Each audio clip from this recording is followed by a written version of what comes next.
Devi Aprilia Amanda, NIM 221520100006. Di sini saya akan menjelaskan tentang prinsip biolistrik pada jantung manusia dan prinsip kerja EKG, ekstrakardiograf. Selanjutnya adalah pengertian biolistrik. Biolistrik adalah energi yang dimiliki setiap manusia yang bersumber dari ATP, di mana ATP ini dihasilkan oleh salah satu energi yang bernama mitokondria melalui proses respirasi sel. Slide berikutnya adalah membahas tentang prinsip biolistrik pada jantung manusia.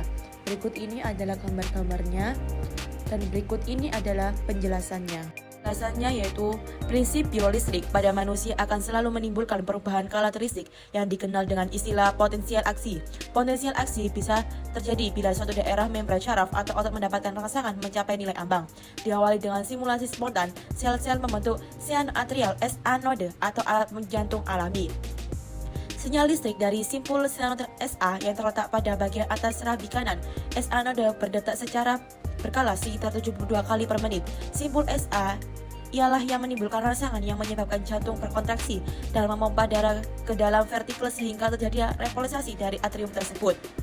Selanjutnya, sinyal listrik kemudian berjalan menuju ke nodulus arteriovaskular AV terletak pada dinding yang membatasi serambi kanan dan bilik kanan yang mengawali depolarasi vertikal kanan dan kiri, menyebabkan mereka kontraksi dan memasukkan darah masuk ke dalam paru dan sirkulasi umum, dan rangsangan proses ini kembali berulang. EKG ini ditemukan dari hasil catatan aktivitas elatih sel otot jantung. Pada sel otot jantung ada darah menyebar impuls vektor saat jantung berkontraksi, yaitu depolarisasi dan repolarisasi yang ditandai adanya defleksasi pada elektrokardiograf EKG. Depolarisasi dan repolarisasi otot-otot jantung menyebab arus mengalir ke dalam toros, menyebabkan potensial listrik pada kulit.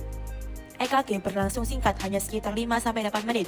Saat pemeriksaan berlangsung, elektroda ditempel di dada, lengan, dan tungkai. Elektroda berbentuk seperti berbahan plastik dan berukuran kecil. Rekaman potensi jantung pada permukaan kulit disebut elektrokardiogram. Alat yang digunakan untuk merekam potensial listrik jantung disebut elektrokardiograf. Urutan terjadinya sinyal elektrokardiograf. Yang pertama, gelombang P berasal dari kontraksi atrium dari sinus arterialis ke nodulus ventricularis saat darah mulai memasuki jantung dari seluruh tubuh. Kedua, gelombang R adalah tanda akhir dari kontraksi atrium dan awal dari kontraksi vertikal saat darah memasuki ruang vertikal.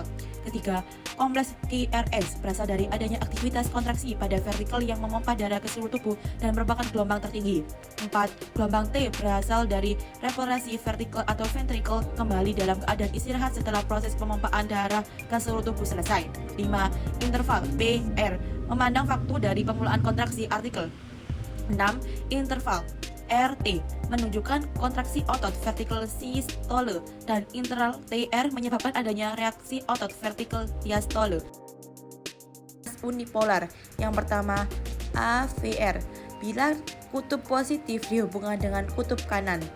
Yang kedua, AVL bila kutub positif dihubungkan dengan lengan kiri. Ketiga, AVV bila kutub positif dihubungkan dengan kaki kiri. Led berkode berjumlah 6. Yang pertama, sedapan V1 ditempatkan di ruang interkostal 6 di kanan sternum. Yang kedua, sedapan V2 ditempatkan di ruang interkostal 6 di kiri sternum. Yang ketiga adalah sedapan V3 ditempatkan di antara sedapan V2 dan V4. Yang keempat, sedapan V4 ditempatkan di ruang interkostal V di linea sekalipun detak apes berpindah. Yang kelima, sedapan V5 ditempatkan secara mendatar dengan V4 di linea axillaris anterior. Yang keenam, sedapan V6 ditempatkan secara menyetar dengan V4 dan V5 di linea mindicularis.